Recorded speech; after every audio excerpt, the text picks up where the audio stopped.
My research in the sleep field and clinical work over the years, over 20 years now, has shown unequivocally that good sleep, adequate quality and adequate quantity, is crucial to maintain good brain function throughout a life.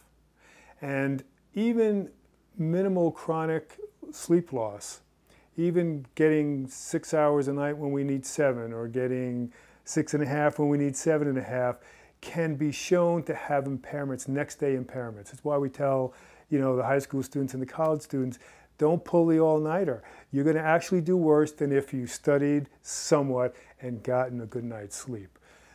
So we know sleep really is the state in which we repair, restore, filter out the junk we've taken in during the day, lay down the important memories and the skills that we've learned during the day. Sleep is absolutely critical for these kinds of processes. So unfortunately, when chemotherapy is doing what it needs to do for the cancer cells, it's also knocking down some of the cells that help the brain have good, sustained, restorative sleep. And so sleep can become fragmented, can become reduced. People wake up in the night and maybe have difficulty returning to sleep. And we know there are a lot of behavioral therapies that can help improve how we approach sleep. A lot of what we do intuitively to improve sleep can actually make it worse. And that's why the sleep specialists want to tell people, listen, it's really important to get up at the same time every day, for instance. When we've had a bad night, the tendency is, let me stay in bed a little bit longer. I finally got to sleep. I'm not getting up now. And unfortunately, what happens then is that sleeping late shifts the whole circadian clock. So the next night, it's now even more difficult to fall asleep at your regular time. Or if you fall asleep, more easily awaken you during the night.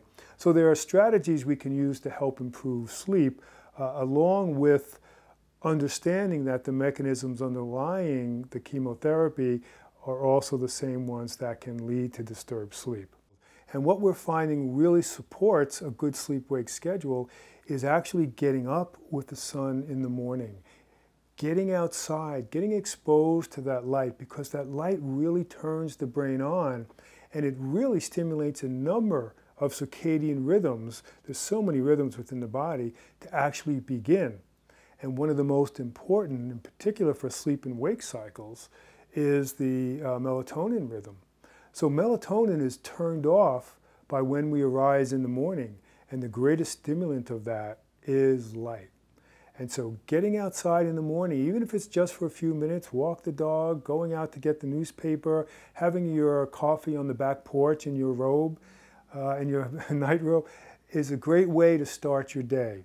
Because then your body is getting information, and healthy information that you don't even need to do anything about. It's just going to happen naturally.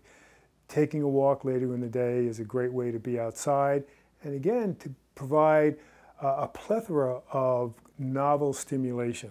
Nature's always different, and there are scents to be had. There's temperature on the face to be felt, and the wind to be blowing, and the trees to see, and the flowers.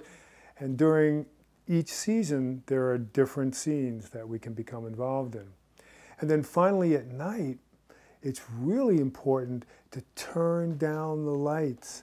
So after dinner, to really minimize screen time. And by screen time, I mean in particular the iPhones, the blue lights that come from screens, the computer screens, and even to some extent the TV screens, although if they're a bit further away, they're not as impactful as the ones that we hold right up to our face. Those blue lights, that same frequency of light is what we see in the morning sun. And so what you're telling your brain is, hey, guess what? It's still daytime. And so your brain doesn't know to turn on melatonin at night. Now it's delayed. And so if you minimize screen time after dinner and let yourself wind down to the natural light of the day, you're much more likely to be able to fall asleep at the regular time at night and have a more deeper sleep as well. And if you're not able to get that sleep, or the sleep remains disturbed despite your best efforts, see your doctor, talk to a sleep specialist, and find someone who can help you with this. Don't sit and suffer, because sleep is a critical component of restoring the brain from chemo brain, chemo fog, to functioning, healthy, normal adult activity again.